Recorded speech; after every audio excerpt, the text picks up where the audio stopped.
Good and decent people of YouTube, welcome to Political Drain, where we sift through the sewage at the end of a long pipeline of corporate media in order to expose the liars and the charlatans hell-bent on manipulating you for power and for profit. My name is Bruce Lively, and no, you're not crazy.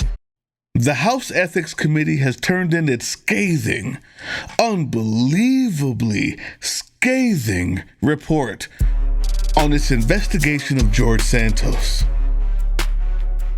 And let's just say he's out of there. Gone. Kicked to the curb. George Santos is bounced like a check written by George Santos. I'm going to read from this statement of the chairman and ranking member of the Committee on Ethics regarding Representative George Santos. Second paragraph. At the completion of its investigation, the ISC, which you're going to hear a lot, that's the investigative subcommittee, unanimously concluded that there was, again, unanimously found that there was substantial evidence that Representative George Santos knowingly caused his campaign committee to file false or incomplete reports with the Federal Election Commission, used campaign funds for personal purposes, engaged in fraudulent conduct in connection with Redstone Strategies, LLC, and engaged in knowing and willful violations of the Ethics in Government Act. I know this is hard to believe, but George Santos says he will not be seeking re-election. No kidding. Seeking re-election?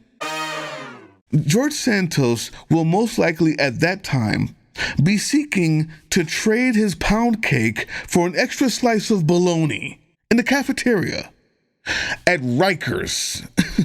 Of course you won't be seeking re-election. Also, everyone seems to forget he's a pathological liar who lies as a default setting and as a first reflex. So if he's not in Rikers, yeah, he's running again. And I know that for a fact because he said he wasn't going to run again.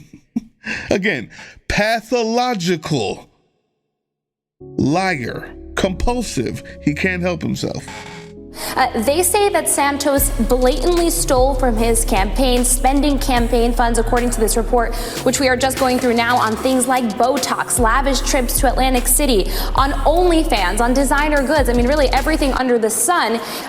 Santos's conduct warrants public condemnation. They say it was beneath the dignity of the office and has brought severe discredit upon the House. Now, after hearing all the titillating allegations of Botox and OnlyFans, I'm sure our brand new Speaker of the House, Mike Johnson, wasted no time in asking Santos to be his new Covenant Eye porn app buddy. And let's be honest, Mike Johnson looks like one of those dudes that when you open that closet, you better be ready for what comes out. Anyway, unfortunately, no amount of powerful friendships with the Speaker of the House, no amount of Botox, no amount of OnlyFans can fix the void caused by an inability to feel actual human emotions. George. You know, like guilt, shame, embarrassment, remorse, things like that. You know, they're lost on a psychopath like Santos. But that doesn't explain the sheer brazenness and flagrant disregard for the rule of law he put on public display daily in the House. No, people. We're going to think critically today. You see, we can make fun of Santos all we want, and it's warranted.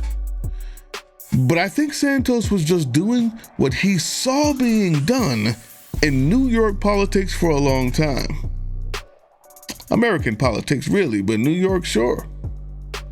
He's just too stupid and lacks the required self-control and discipline to pull off defrauding the people and governing through bribery like all the other politicians that he was looking up to. Who taught you how to do this stuff? You, all right? I learned it by watching you. You see, when you sort through the muck and get past all the sensationalism that gets clicks and sells advertisement, the news forgets to tell you that the only reason the Republican Party missed someone like Santos in their ranks is because the Republican Party's new platform is bribery, grifting, dark money, PAC money, church money, NRA money, and right-wing red pill podcast backup plans, for when the whole congressman thing doesn't work out. Recently reported that Senator Ted Cruz's podcast deal with iHeartMedia could violate some ethics laws. Can you tell us about it? Sure. So last month, the Texas Republican announced on his Verdict with Ted Cruz podcast that he had signed a deal with iHeartMedia. They were going to help finance the show, produce the show, distribute it, supply it with a host, market it, and put it on some of their 860 radio stations. And as Ted Cruz said, this is a big damn deal. iHeartRadio is a monster, but iHeartMedia is also a registered lobbyist, in which case Campaign Legal Center has pointed out it could be interpreted here that Cruz has accepted a pretty substantial gift from a lobbyist. What was the last law they passed that actually did anything to help you? Infrastructure, technology, healthcare, workers' rights, higher pay, anything. They have you believing that owning the other side is a job in itself. Because you cannot name a Republican bill, a bill or even almost a bill, a thought, an idea that a Republican wrote as a bill and passed it, and it didn't benefit them personally. He learned it by watching you, Dad.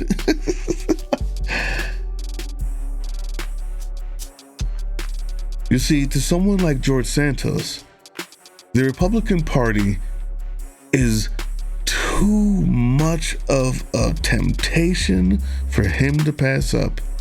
Let's not forget the environment that created this human leech. And why more and more human leeches are drawn to this immoral, hate-filled party. The party that condemns reading, but glorifies ignorance. Poorly educated. I love the poorly educated.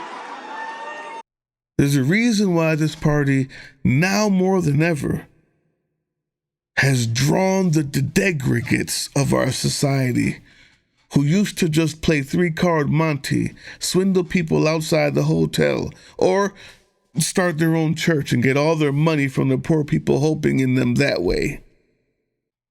They just run for office with an R beside their name now. And they don't even have to try because they love the poorly educated. The understanding is Santos is the symptom. Both parties take money, but the Republican Party is the disease right now. I'll see you on the next one.